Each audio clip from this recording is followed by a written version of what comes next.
Behind the gates of his home, Jean's life seems stable, but his bond with the maid slowly reveals the truth about his family and privilege. The story centers on Jean, a 17-year-old high school senior living with his parents in an affluent, gated neighborhood in suburban. His household includes his parents, Hugo and Sonia, and his younger sister, Natalie, and the several domestic workers, Rita, the live-in maid, Nomia, the cook, and Severio, the driver. Jean attends a well-regarded private boys' school. His parents expect him to gain admission to a good university, but they provide limited direct involvement in his academic or professional life.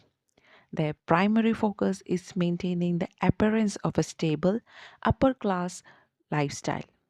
Due to the lack of parental engagement, Jean interacts more closely with the household staff, who become the main adults he communicates with on a daily basis. Jean's strongest communication is with the driver, who drives him to the school. During one of their outings, the driver who exposes Jean to a new adult experience and situations outside his usual routine. And it becomes the one of the events that shapes Jean's early transmission into adulthood. And inside the house, Jean begins visiting Rita, the maid, at night.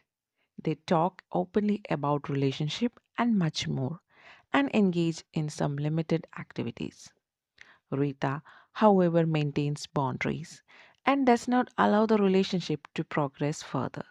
This nightly interaction contributes to Jean's growing understandings of much more topics, but also highlights the uneven power dynamics within the households. At this time, Brazil introduced a quota system for university admission designed to improve educational access for the non-white student who have historically faced disadvantage.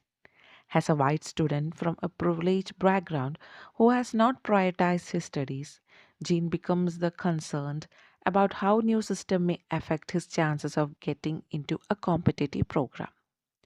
A change in Jean's routine occurs when the driver is said to be on vacation, forcing Jean to compute by a public bus.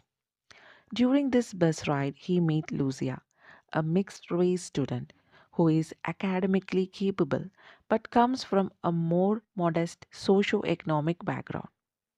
Lucia explains how the quota system may offer her improvement opportunity.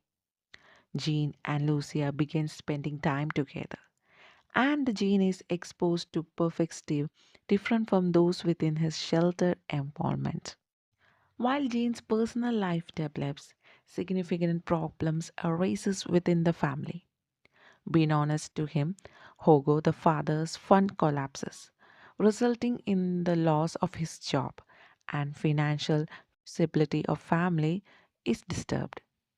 Instead of addressing the situation transparently, father and mother attempt to maintain their forwarded image of wealth. They cut the expenses, including terminating the driver's employment, but present to his life, Jean has a temporary vacation. As a financial pressure increases, the chances occurs in household staff adjustment, raising tension between parents, and the sign of economic strain. As Hugo's debt surfaces, the collapse begins. Cars are sold, rooms are emptied. Outside begins notices their financial fall. Jean watches his father's parade comes. The boy once lived in fortress now feels the walls cracking. The mansion, once a symbol of security, becomes a reminder of everything false. The tension between Jean and his father escalates, and the father is always angry, controlling, unwilling to admit failure. Jean pushes back to the first time, inspired partly by Lucia and partly by his own moral awakening. Jean realizes that being rich wasn't an identity, it was a shield that hid every truth from him, and now the shield is gone. As the situation worsened, the driver and the maid can no longer stay in house. Their departure hit Jean harder than he expected. He wants to say something, to confess the connection he barely named. But the maid Rita only smiles gently. She knows paths like this never rarely run by side. Jean watches as they leave, understanding for the first time in his life what it means to lose something real. And the film ends with Jean stepping into uncertain future without luxury but with awareness. As his innocence fades, but a new, grounded self begins to form. The film Casa Grande isn't about a rich boy falling for the maid. It's about how one true, honest connection forces him to comfort the truth his world was built to hide. And in that moment, it's not because of the lost riches, but because the people who truly mattered have moved on. And that's all about. Thank you.